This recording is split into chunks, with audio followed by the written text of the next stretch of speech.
Okay, I think guys are excited to go play. I'm ready to go to a very hostile environment versus a team that's undefeated at home. And we know they're going to throw everything at us, pull out all the stops. It's a huge game for them. So we'll continue to grind away and get ready to go play. How did the players handle the wet ball drill today? What did you see out of that? Yeah, they were good.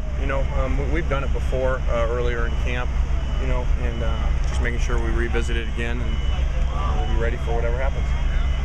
Lane, you talked about how Sark's changed a lot of his philosophy over the years. Is it something that you've noticed as kind of a sum total thing, or have you been studying elements even from last year, this year, and noticed he's already changing up some things? How do you prepare for that? Well, he's just gone a different style. I'm guessing, and partly from conversations over off seasons with him, that has to do with personnel. He wants to play to his personnel, and to a quarterback who moves around pretty good too, so they're a little bit more, have more of a spread element. And so that's what good coaches do. They evolve to their personnel. You talked about how last year you guys saw more top quarterbacks early in the year. Is there a certain number of elite quarterbacks that you want to see before you find out how good your defense is? No, we don't think of it that way.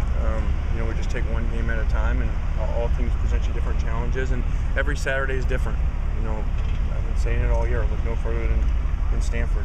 Stanford goes up to Washington, and I think that's about 200 yards or something like that, and then comes back a week later and lights it up. So, and on the other side of the ball, Stanford all year basically shut down everybody, and all of a sudden they give up 600 or something.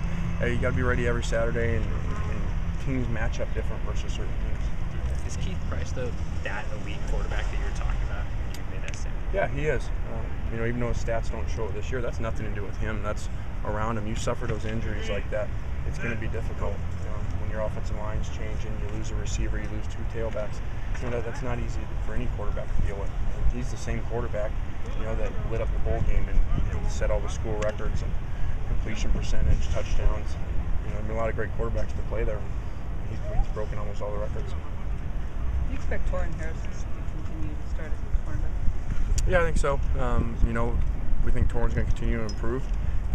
As we know, he missed a lot of time, and so hopefully, this week he shows some improvement. Do you think your players are noticeably fresher after 2 more days than they would be at this point if their game had been on Saturday? I do. I think our guys have really good legs right now.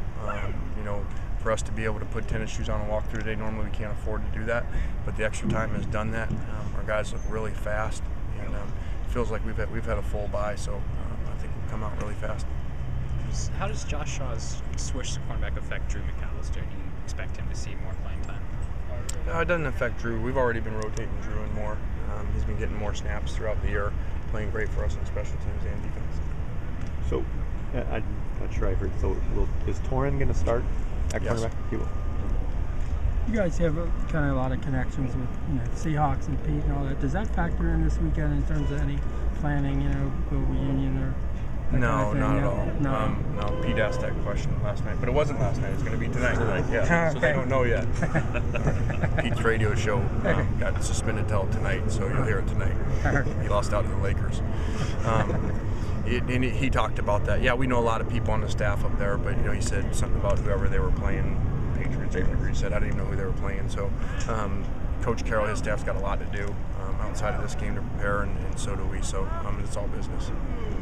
When you and Sark were sharing the OC duties here, was there anything in particular that he did that perhaps rubbed off on you or you adopted and still hold on to this day? Yeah, I think Sark did a great job on game day managing the quarterback. He was always downstairs, I was always upstairs, and really, wouldn't get rattled when things started going bad, and always, would have great reminders for the guy, right before the play, and it's why his quarterbacks have played so well over the years. In the early 90s, Washington kind of dominated recruiting in Southern California when they were an elite team. Does this game kind of, more than others, dictate how recruiting goes in this conference? No, I don't think so at all. I think way too much is put into that, whether we're winning a, quote, big game or not. But there's too much in that. You've got too many times over the years where we beat somebody, they still get a recruit, or we go beat them, and all this, If we beat Notre Dame, all the recruits aren't coming to us and none of them, and vice versa the year that we lost to them. So, it's all just a small part of the decision making. Is DJ Morgan at the point now where he's a legitimate part of the running back rotation? Yes. Rather than just a kind of a reserve? Yeah, he is.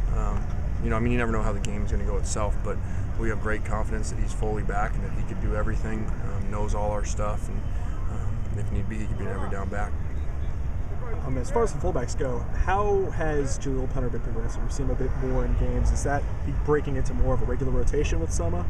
Yeah, we're trying to get him some more snaps in there and take some off of Soma. Soma plays special teams as well, so does Jaleel. So both are freshmen. You know, a very promising position to have two freshmen that are playing a bunch of snaps for you is great.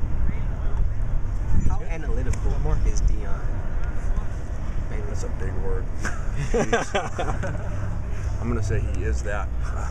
No, Dion really can understand everything, and he flops positions for us. It's very unusual to have a guy that can play in base and then play in nickel like he does.